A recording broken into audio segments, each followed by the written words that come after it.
Hello বন্ধুরা, আজকের ভিডিওতে জানকারি দেব সুমিতম কোম্পানির সুমি গোল্ড সম্বন্ধে।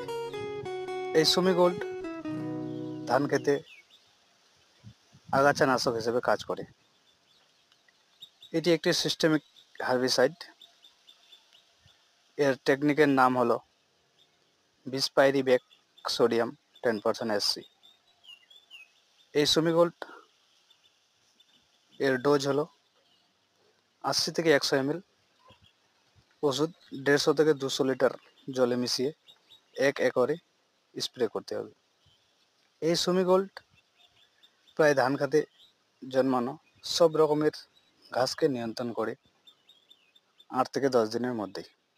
এটি আমরা ধান খেতে 20 থেকে 25 দিন পর আগাছা দেখা দিবে, সেই সময় স্প্রে করব।